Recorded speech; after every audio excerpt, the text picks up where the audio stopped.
Assalamualaikum warahmatullahi wabarakatuh. Kembali lagi di channel Trigonal Software. Kali ini saya akan coba buatkan video tutorial bagaimana cara mengaplikasikan program IPOS untuk kalian yang punya toko sembako. Nah, jadi seperti apa saja sih cara transaksinya, kemudian sampai laporan laba ruginya, dari mulai pembelian sampai penjualan dan memasukkan daftar item yang harganya itu berdasarkan level pelanggan ataupun berdasarkan jumlah.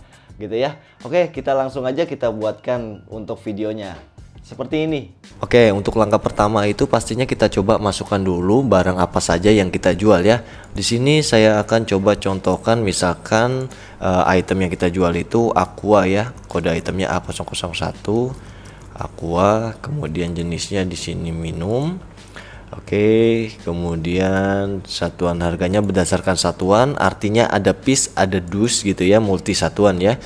Contoh seperti ini ya, contohnya misalkan piece, kemudian ada dus juga. Nah, dia harus dikonversikan antara dus dengan piece gitu. Contoh dalam satu dus ada berapa piece gitu. Misalkan ada 40, ya di sini kita masukkan aja 40. Jadi dalam satu dus itu ada 40 piece. Gitu. Nah, harga pokoknya di sini kita tentukan berdasarkan dusnya. Dalam satu dus itu kalau beli itu berapa? Contoh misalkan 30.000. Ya, kita bisa masukkan seperti ini gitu ya. 30.000, kemudian setting harga satuan dasarnya yes. Nah, untuk penjualannya contoh harga jual itu bisa kita setting berdasarkan nominal ataupun persentase. Di sini kita masukkan nominal, contoh kita jualnya 1.000 per piece. Kemudian di sini kita jualnya per dusnya itu berapa gitu. Misalkan jualnya itu 35.000. Nah, itu bisa seperti ini gitu ya. Itu kalau misalkan kita menjual ke siapapun harganya sama gitu ya, berdasarkan piece atau dus. Tapi kalau nanti kita mau settingnya berdasarkan level ataupun berdasarkan jumlah, itu bisa disetting seperti ini gitu. Nah, kalau level ini nanti setiap pelanggannya itu member atau bukan, itu bisa kita tentukan gitu ya. Jadi misalkan ada member, ada umum. Kalau yang belinya member itu lebih murah, ya berarti kita settingnya berdasarkan level.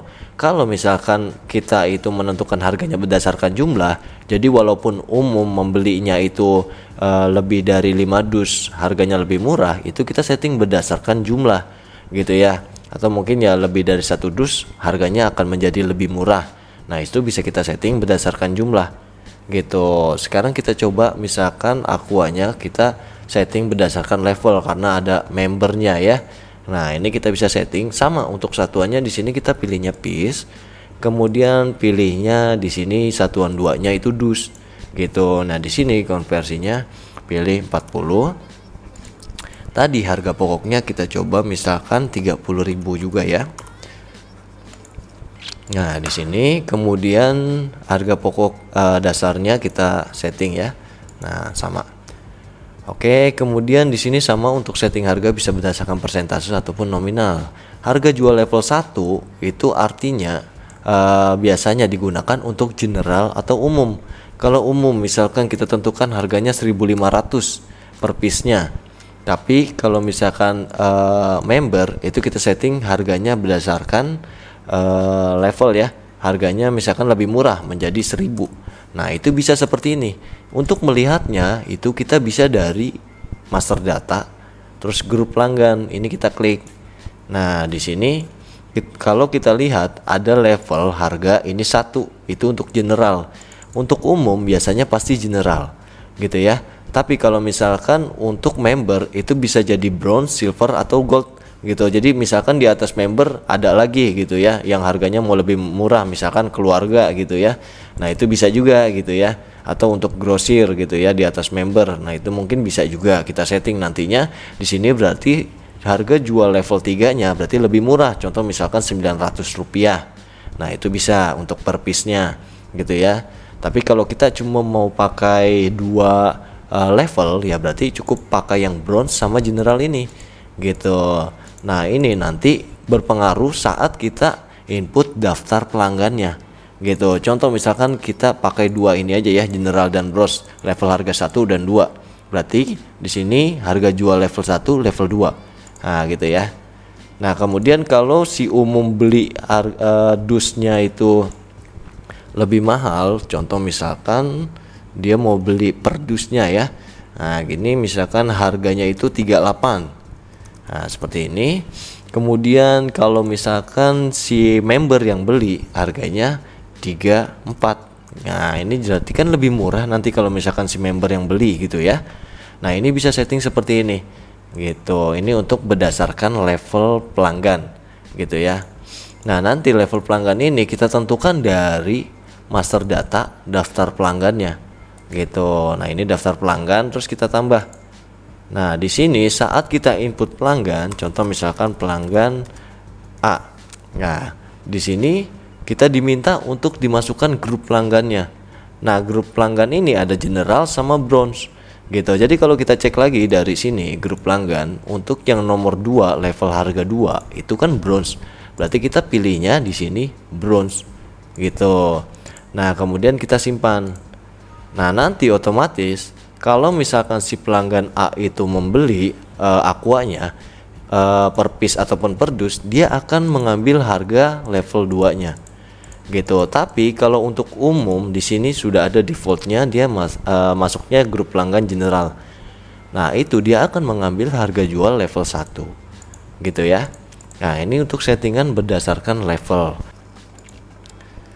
Nah contoh kalau misalkan kita mau setting berdasarkan jumlah, yang penting dia kalau belinya banyak murah gitu ya, jadi harganya ya. Nah di sini kita masukkan satuannya piece, terus satuan 2-nya dus sama seperti sebelumnya ya. Oke, kemudian kita masukkan konversinya di sini 40. Harga pokoknya contoh misalkan 30.000. Nah seperti ini. Untuk harga pokok satuan dasarnya di sini kita coba klik ini ya, sama ya untuk menghitungnya Rp750. Nah, di sini ada jumlah 1 2 3 sampai 4. Nah, ini untuk menentukan contoh misalkan saya masukkan 10 piece gini ya. Nah, ini untuk menentukan berapa jumlah untuk harga per piece-nya gitu. Contoh misalkan nih 10. Jadi perhitungannya 1 sampai 10 harganya berapa? Nah, di sini kita masukkan harga jual level 1. Contoh misalkan di sini kita jualnya 1.500. Nah, itu seperti ini.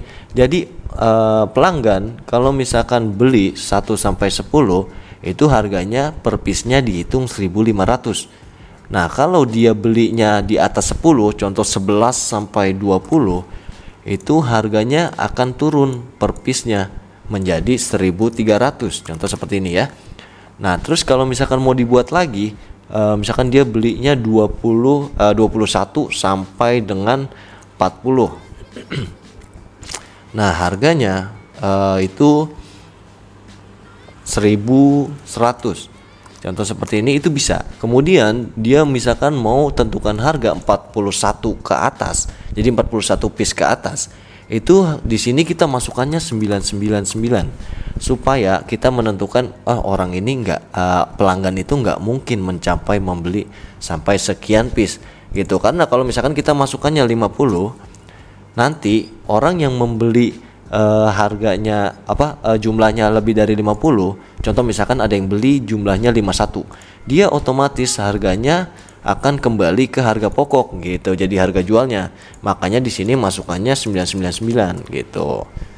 Nah, kemudian harganya contoh misalkan sini 1.000. Nah seperti ini, itu bisa gitu. Kemudian kita setting misalkan per dusnya gitu. Kalau misalkan dia harga dus satu dus sampai sekiannya itu harganya murah, itu bisa langsung kita tentukan 999 gitu. Nah di sini harganya berarti dia kalau beli 1 dus, 2 dus, 3 dus, 4 dus dan seterusnya itu akan sama gitu ya. Contoh misalkan kita menjualnya itu 35.000. Nah jadi cukup seperti ini aja gitu. Ini kalau berdasarkan jumlah gitu ya. Jadi kalau sudah seperti ini ya kita bisa simpan nantinya gitu. Oke, untuk terus kita lanjut ya. Cukup paham ya untuk satu settingan harga ini ya. Oke, kemudian kita lanjut ya. Di sini ada potongan harga jual. Ini kita bisa abaikan karena potongan itu bisa kita tentukan nanti saat melakukan transaksi. Lain-lain di sini sama stok minimum, boleh diisi atau tidak, akunting. Nah, yang wajib itu sebenarnya data umum dan satuan dan harga jual. gitu ya. Kalau udah setting kita bisa simpan. Nah gitu, di sini ada input item baru data kosong. Sekarang saya coba input lagi item baru data kosong, saya klik ya. Nah sekarang kita coba untuk masukkan barang selain aqua ya. Tadi aqua sudah kita masukkan, sekarang kita coba misalkan minyak goreng ya. Nah ini minyak goreng. Untuk jenisnya di sini bisa makanan ya, oke. Nah, oke. Kemudian satuan dan harga jual di sini kita bisa setting berdasarkan level ya. Tadi sudah berdasarkan jumlah, sekarang coba berdasarkan level. Di sini biasanya kalau minyak itu ada kalau beli itu biasanya mungkin liter ya, terkecilnya. Oke, kemudian di sini ada drum gitu ya. Supaya nanti kita beli drum otomatis terkonversi dengan liter gitu ya. Contoh misalkan kita belinya langsung banyak gitu ya, jadi kita harus sesuaikan dalam satu drum itu ada berapa liter gitu ya. Atau mungkin nanti ya kalau ada kalian itu drigen ya berarti pilihnya drigen gitu ya. Nah di sini sudah otomatis gitu.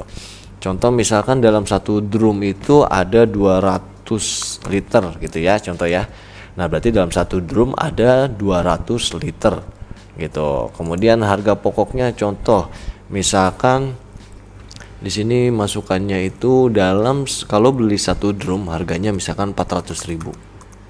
Oke, kemudian kita hitung harga pokoknya. Yes. Di sini 1 liternya 2.000, contoh seperti itu ya.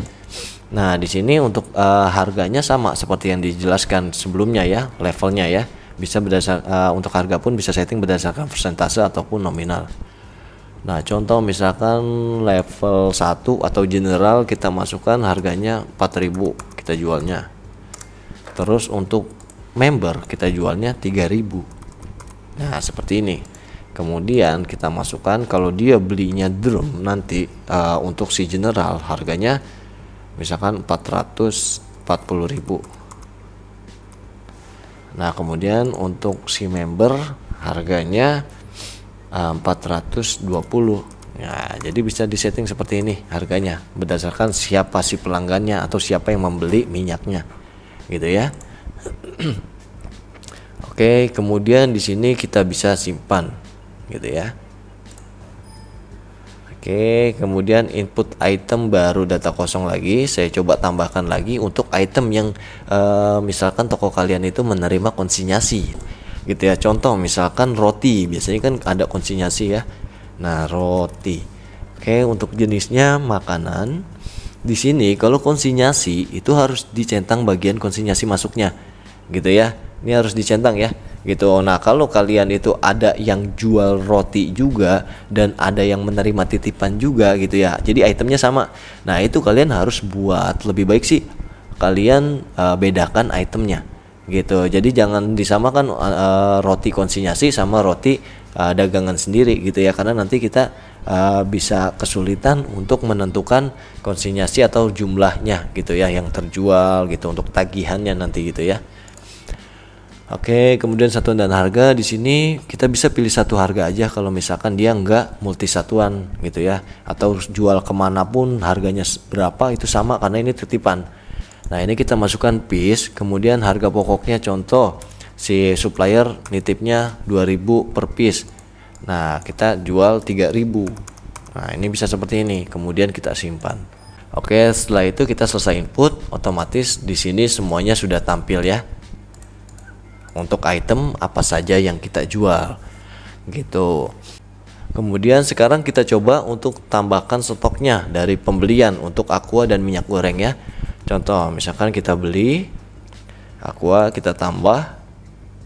Nah di sini untuk membeli itu harus masukkan dulu barang apa saja yang kita beli gitu, baru kita masukkan suppliernya. Contoh misalkan aqua kita ambil yang dus, kemudian minyak goreng kita ambil yang drum. Nah ini ya. Nah contoh misalkan kita beli satu drum dan juga aquanya itu 20 dus. Nah seperti ini. Oke, kemudian baru kita pilih suppliernya. Kalau suppliernya belum ada di sini, itu bisa kita tambah dari master data, daftar supplier, atau kita klik kaca pembesar ini. Nanti tampilannya kurang lebih sama seperti ini ketika kita klik tambah. Nah, seperti ini ya. Jadi tinggal masukkan aja namanya, misalkan supplier A atau mungkin ya toko apa gitu ya. Nah, kemudian simpan. Nah, ini kita klik pilih. Nah, seperti ini nanti tampilannya, gitu ya. Jadi sudah ada supplier A. Kemudian untuk pembayarannya misalkan tunai, di sini 1 juta. Seperti ini, gitu ya. Nah, untuk pembayaran itu bisa diarahkan sebenarnya mau pakai kas kecil atau bank BCA atau bank BRI gitu ya. Nah, seperti ini. Gitu. Jadi tinggal dipilih aja pakai akun yang mana. Oke, defaultnya dia kas kecil, kemudian saya simpan. Nah, otomatis setelah disimpan di sini stoknya akan bertambah. Kalau saya refresh. Nah, bertambah ya. Di sini aquanya 20 dus, otomatis sudah terkonversi menjadi 800 piece dan begitupun satu drum menjadi 200 liter. Gitu. Nah, ini bisa seperti ini gitu. Kemudian ini saya coba tutup dulu untuk pembeliannya. Nah, sekarang kita coba tambahkan stok untuk konsinyasinya gitu ya, yang roti gitu ya. Nah, ini kita masukkan konsinyasi masuknya, terus kita klik daftar konsinyasi masuk. Kita klik tambah. Nah, di sini kita pilih roti. Nah, misalkan gini ya. Nah, seperti ini. Terus suppliernya siapa? Misalkan bukan supplier A, kita mau nambah lagi nama suppliernya, ya sama caranya. Bisa dari kaca pembesar ini ya. Nah, ini kita klik tambah. Misalkan supplier B. Oke, kita simpan. Nah, kita pilih. Oke, dia nitipnya berapa nih? Misalkan nitip 15 piece gitu ya, rotinya 15. Oke, kalau sudah di sini bisa kita simpan gitu ya. Ini nggak perlu melakukan pembayaran, berbeda dengan pembelian karena dia masih nitip. Kan nanti masuk ketagihan ketika barangnya sudah terjual ya. Nah, di sini kita tutup. Oke, kita cek lagi di sini daftar itemnya. Nah, di sini sudah terlihat 15 piece gitu ya untuk konsinyasinya. Nah, di sini kemudian kalau sudah kita tambahkan stok-stoknya, ini kita sudah bisa melakukan penjualan. Contoh misalkan ada penjualan kasir. Nah, ini kita tambah. Oke, kita pilih contoh misalkan ada yang beli rotinya. Gitu ya. Rotinya 2 piece. Oke, kemudian ada yang beli minyak. Kita enter. Nah, di sini belinya berapa liter gitu. Misalkan belinya 10 liter gitu. Nah, kita pilih sini 10 liter gitu. Nah, tadi kan ini settingnya berdasarkan level untuk si minyak ini ya.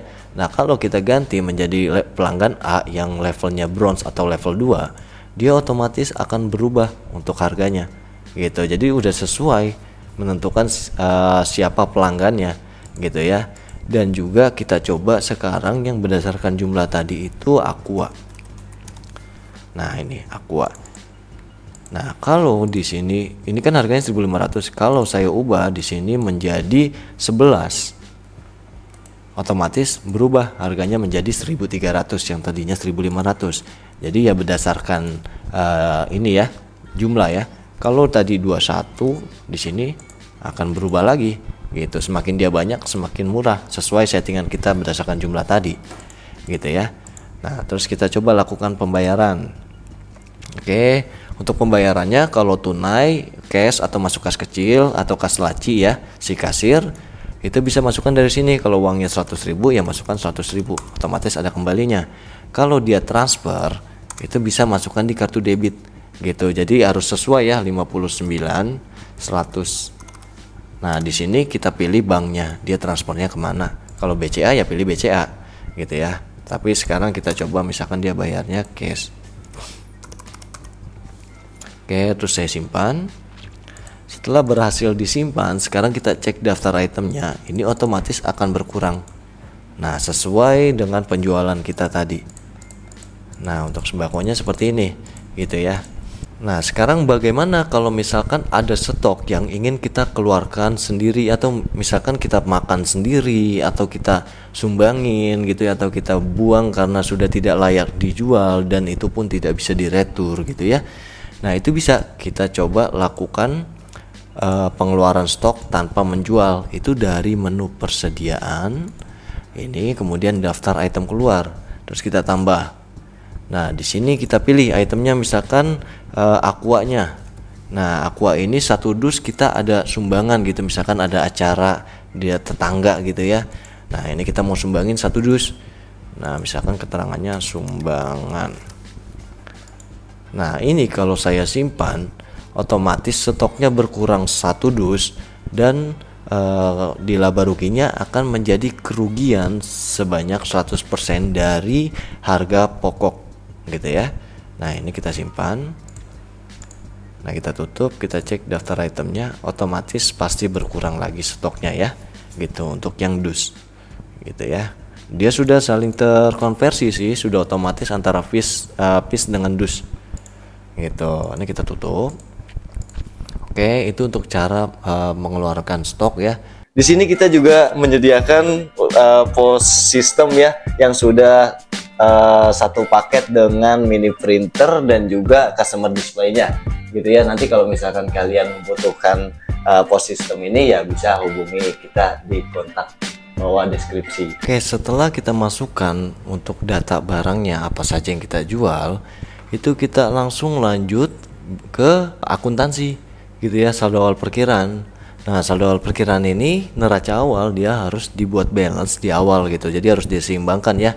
Contoh misalkan kalian ada modal berapa gitu ya. Ada modal 100 juta. Nah, seperti ini. Oke, kemudian 100 juta ini ada di mana aja? Misalkan ada di bank BCA-nya 70 juta.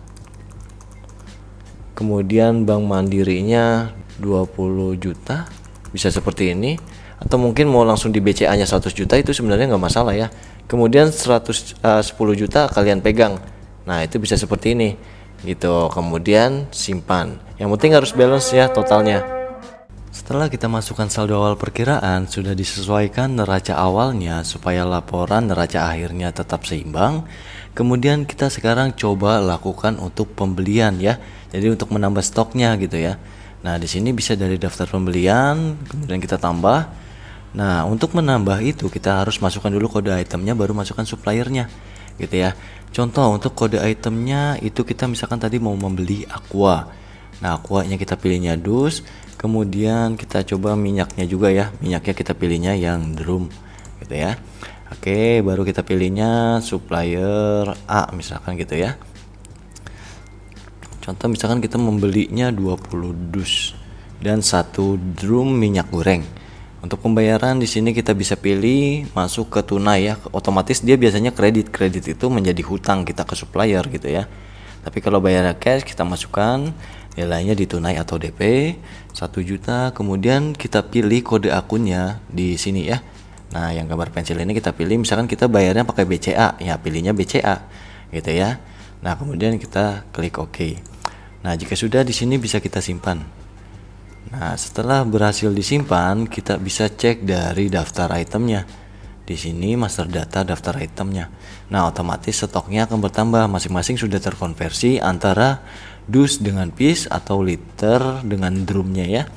Nah, seperti ini. Kemudian rotinya, untuk roti ini kan barang konsinyasi.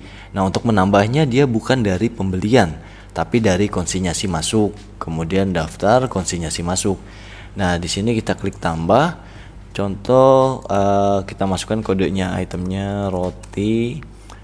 Oke, kemudian suppliernya supplier B. Misalkan gini ya. Oke. Terus kita pilih dia supplier B ini nitip rotinya itu contoh misalkan 20 piece. Nah, 20 piece kemudian kita simpan. Dia nggak perlu melakukan pembayaran karena ini titipan gitu ya. Nah, dia itu kan nanti membayarnya ketika roti ini sudah laku, nanti akan masuk ke daftar tagihan gitu ya. Oke, nah ini kita simpan. Nah, setelah itu stok sudah bertambah semua ya. Nah, jika stoknya sudah bertambah, itu kita baru bisa melakukan penjualan gitu. Nah, sekarang kita lakukan penjualan dari daftar penjualan kasir. Contoh kita klik tambah. Nah, di sini kita pilih misalkan ada yang membeli roti. Nah, oke, beli rotinya 2 piece lah contoh ya. 2 piece, kemudian ada yang beli minyak goreng. Nah, ini misalkan 1 liter gitu. Nah, di sini kan tadi kita setting untuk yang minyak goreng ini berdasarkan level ya, gitu. Nah, kalau berdasarkan level itu bisa kita coba cek di sini apabila kita ubah untuk nama pelanggannya. Misalkan pelanggan A, kita klik. Oke, nah otomatis di sini harganya sudah berubah menjadi 9.000 gitu ya.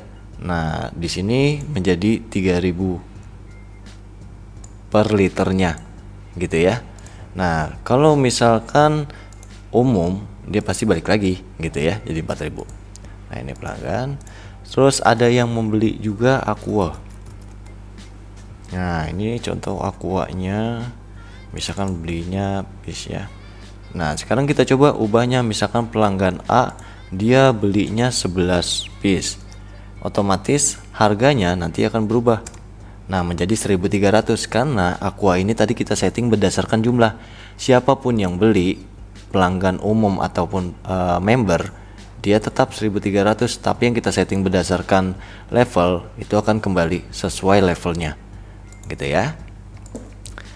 Oke, kemudian kita coba bayar untuk umum ya. Nah, di sini kalau dia bayarnya tunai atau masuk kas kecil atau laci kasir, itu bisa ketik di tunai. Misalkan uangnya 50.000. Nah, seperti ini. Otomatis kembalinya muncul ya. Terus kita bisa simpan. Gitu. Oke, kemudian bagaimana kalau misalkan dia bayar transfer? Nah, kalau dia bayarnya transfer, contoh misalkan Aqua.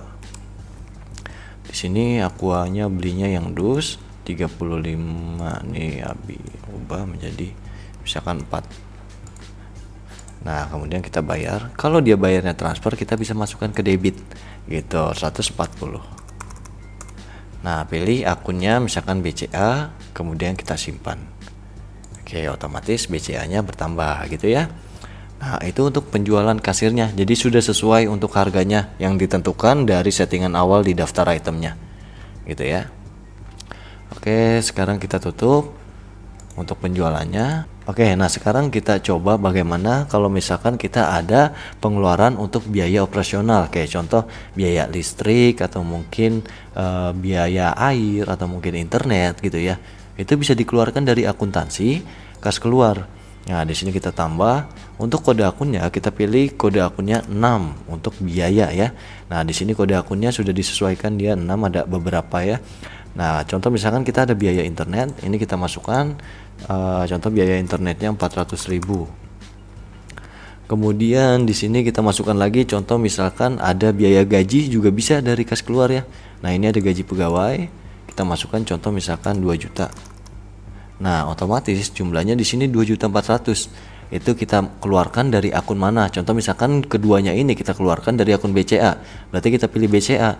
Kalau biaya internetnya ini pakai Mandiri, terus gaji pegawainya pakai BCA, berarti kita harus inputnya satu-satu, nggak bisa bersamaan. Gitu ya. Kemudian 2.400.000 saya masukkan jumlahnya. Jumlah ini harus sama dengan IDR ini ya. Oke, terus saya simpan. Otomatis nanti bank BCA-nya akan keluar 2.400.000 gitu. Itu untuk mengeluarkan biaya-biaya ya. Biaya-biaya itu bisa dikeluarkan dari kas keluar. Sekarang kita coba cek untuk labanya ya. Nah, di sini ada laba rugi di laporan ya. Nah, di sini keuangan, laba rugi kita klik, kemudian kita cetak. Oke. Nah, dia akan tampil seperti ini ya. Jadi pendapatan jual, kemudian harga pokok penjualan. Nah, laba kotornya di sini ada 50 ya karena ada item keluar tadi. Nah, jadi kita akan ada kerugian 30.000 gitu ya. Jadi di sini laba kotor kita 50. Terus kita ada biaya internet nih gitu ya. Biaya pokoknya operasional lah tadi ya. Sama biaya gaji juga ada gitu ya. Nah, di sini kita rugi karena laba kotor kita itu cuma 50 rupiah ya. Terus kita ada pengeluaran biaya-biaya, jadi kita minus. Nah, ini kita rugi nih hitungannya gitu ya. Oke, kemudian kita coba tutup ini untuk laba rugi. Kemudian bagaimana kalau misalkan kita mau cek saldo kita sekarang adanya berapa? Nah, itu bisa dari akuntansi, kemudian buku besar. Nah, ini kita cek aja, misalkan kita mau lihat BCA kita itu kemana aja uangnya atau dari mana, itu kita pilih bank BCA, kita proses. Nah, di sini kelihatan dia ada 70 juta, itu yang tadi saya masukkan dari saldo awal perkiraan ya. Nah, ini ya 70 juta. Oke, kemudian ada pembelian 1 juta. jadi berkurang, terus ada penjualan ya. Nah ini terus ada kas keluar. Nah jadi sisanya sekian gitu ya untuk bank BCA kita gitu. Kalau misalkan penjualan itu yang dari kas kecil pasti dia masuk juga. Nah ini awalnya saya masukkan 10 juta, terus ada penjualan masuk ke kas kecil 24, sisanya sekian gitu ya. Nah kalau kita mau lihat langsung pun untuk totalnya itu bisa dari laporan neraca. Nah di sini kita cetak. Nah di sini sudah terlihat otomatis kas kecil kita 10 juta, bank BCA-nya, kemudian bank mandiri kita belum digunakan apapun ya, atau belum bertambah sama sekali. Nah persediaan barang kita totalnya semua barang aqua, minyak, roti itu ada 875 gitu ya. Itu untuk laporan neracanya. Nah sekarang bagaimana kalau misalkan konsinyasinya itu suppliernya sudah kembali, untuk membayar tagihannya itu seperti apa gitu ya. Nah itu bisa kita masuk lagi ke konsinyasi masuk. Kemudian dia itu kan datang pasti kadang karena sudah expire ya untuk rotinya, itu berarti kita retur dulu pun bisa sebenarnya gitu. Nah ini kita retur, kita tambah. Oke, kemudian kita pilih suppliernya, supplier B ya, harus sesuai gitu. Terus roti. Nah di sini ada ya, ada jumlahnya 20, sisa bisa returnya 18. Nah duanya itu berarti sudah laku gitu ya. Nah ini kita pilih. Nah ini kita kembalikan 18-nya gitu. Ini kita kembalikan 18, kita simpan. Nah pasti otomatis kita cek dari daftar item, stoknya sudah menjadi kosong karena kita retur gitu ya. Nah sekarang kita lanjutkan bagaimana cara pembayaran tagihannya. Nah di sini kita bisa klik daftar konsinyasi. Nah daftar konsinyasi ini kita klik yang tadi konsinyasi masuknya ya, notanya sesuai.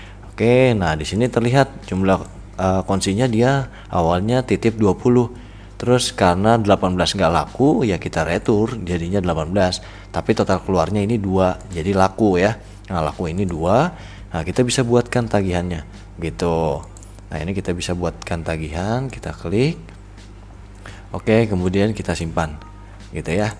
Nah setelah kita buatkan tagihan, itu sekarang bagaimana untuk melanjutkan pembayarannya. Nah itu bisa kita langsung ke daftar pembayaran, terus kita tambah. Nah kita pilih suppliernya ya, otomatis muncul tagihan kita itu 4.000. Terus kita bayarnya pakai kas kecil atau BCA ditransfer itu bisa gitu ya.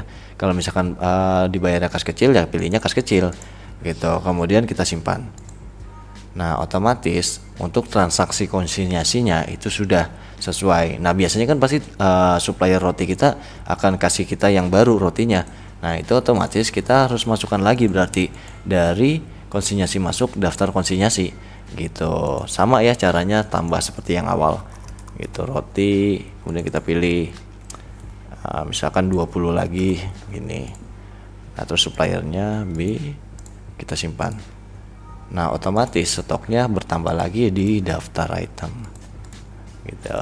Nah seperti ini ya gitu, jadi otomatis sudah 20 piece lagi gitu. Oke, setelah kita kembalikan lagi stoknya yang konsinyasi masuk, sekarang kita coba untuk langkah closing kasir gitu.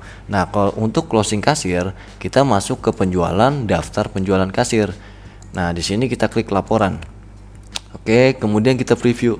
Nah di sini otomatis untuk pembayaran tunainya itu jelas gitu ya, 24.300. Jadi yang harus dia store itu nanti 24.300. Nah di sini juga terlihat yang ditransfer itu pembayarannya berapa. Nah di sini 140.000 yang tadi masuk ke debit ya, yang transfer 140.000 ke BCA gitu. Ini pun bisa dicetak dari mini printer gitu ya. Nah nanti jadi si kasir itu ya harus kasih hasil cetak ini sama uangnya gini ya, harus sejumlah bayar tunai gitu. Nah kan kalau misalkan dia closing bisa jadi dia harus store tunai gitu ya. Kalau store tunai itu nanti berarti harus masuk ke transfer kas gitu. Ada di akuntansi terus transfer kas. Di sini kita tambah. Nah kemudian kita pilih kas kecil. Nah pilihnya bank BCA gitu. Nah yang uangnya yang ada di storein itu berapa gitu. Misalkan yang di storinnya 20.000, ya udah kita masukkan 20.000 gitu. Kemudian kita simpan. Nah nanti otomatis kas kecilnya sisa 300 atau mungkin ya berkurang 20.000 lah intinya gitu ya. Nah seperti itu. Nah, jadi seperti itu ya teman-teman untuk kalian yang punya toko sembako. Jadi bisa input itemnya dan juga melakukan transaksinya ataupun konsinyasinya seperti yang tadi saya coba buatkan tutorialnya gitu ya. Jangan lupa diklik subscribe dan juga klik tombol loncengnya. Assalamualaikum warahmatullahi wabarakatuh.